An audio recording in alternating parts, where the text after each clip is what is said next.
Hello friends, welcome back to our channel Irin Joya vlogs. বেশ অনেকদিন পরই আজকে আমি ভ্লগ পোস্ট করতে চলেছি। রিসেন্টলি টাইম হচ্ছিল না, একটু বিজি ছিলাম। এটা হচ্ছে 1st মে ভ্লগ।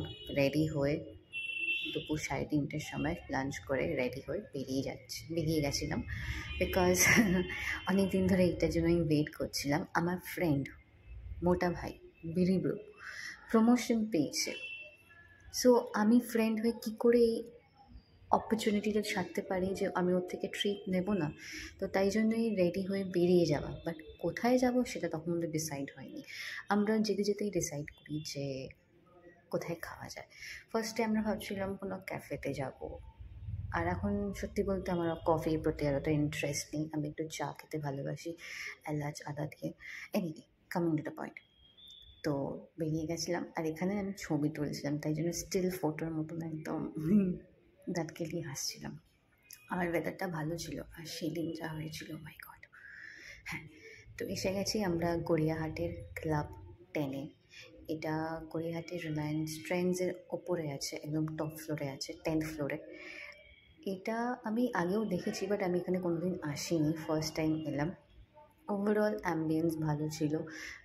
ভেতরে ইনডোর সিটিংও আছে, আর বাইরে আউটডোরও আছে, রুফটপও আছে, যেখানে আপনারা ঠান্ডা ঠান্ডা হাওয়া খেতে খেতে এনজয় করতে পারেন খাবার, আর গান শুনবেন তার সাথে। বাট এখন তো জানেন যে রিসেন্টলি কী নিয়ম চালু করেছে, এখন রুফটপগুলো সব বন্ধ করে দিচ্ছে, কারণ রিসেন্টলি বড়বাজারে পোস্তাতে যেই দুর্ঘটনা যেটা ঘটেছে, 16 জন মারা গেছে, তার মধ্যে 2টো বাচ্চাও আছে।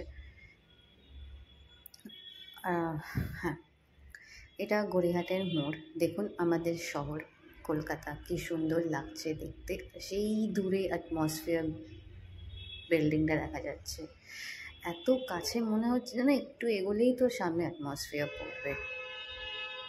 আর এখন না আমার এই আকাশ, স্কাই পিকচার্স, এস্থেটিক পিকচার্স তুলতে আমার খুব ভালো লাগে। আর যারা আমার হোয়াটসঅ্যাপে আছে তারা প্রায় সময় দেখেই থাকবেন যে আমি একটু এই আকাশ বাদল ছবি তুলে পোস্ট করি, ভালো লাগে। আর এখন একটু বেশ প্রো হয়ে গেছে এইসবের ছবি তুলতে তুলতে। আর এই সাইডে পয়েন্ট করে কি একটা বেশ বলছিল যে সন্তোষপুরের সাইডে কি একটা স্টেডিয়াম আছে ওইটা।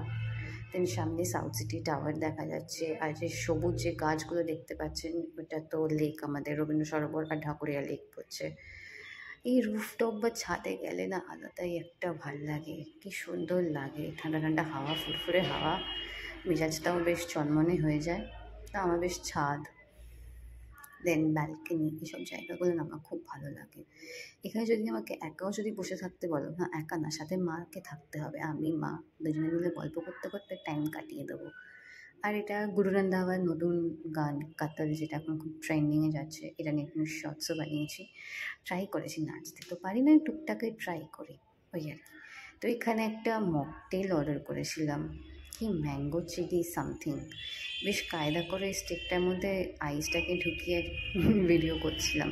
আর এখানে দেখবেন আমার এক্সপ্রেশনটা, কিছু আমার বলার দরকার লাগবে না, বুঝেই যাবেন যে আমার কেমন লেগেছে। বুঝে গেছেন তো কেমন লেগেছে? এবার আসি খাবারে। খাবারে আমরা অর্ডার করেছিলাম চিকেন টাকরাই, আর my friend is so diet conscious and so health freak, sorry ভুল বললাম কি, যাই হোক, চিকেন অ্যাভোকাডো স্যালাড অর্ডার করেছিল। ঠিকঠাক ছিল, চিকেন টাকরাইটাও ভালো ছিল, ওভারঅল খাবারও ভালো ছিল, অ্যাম্বিয়েন্সও ভালো ছিল, স্টাফও ভালো ছিল, বেশ ভালো গল্প করে টাইম স্পেন্ড করেছি। তো চলুন ব্লগটাকে এখানেই এন্ড করছি। ভালো লাগলে একটা অবশ্যই লাইক করে দেবেন। বাই।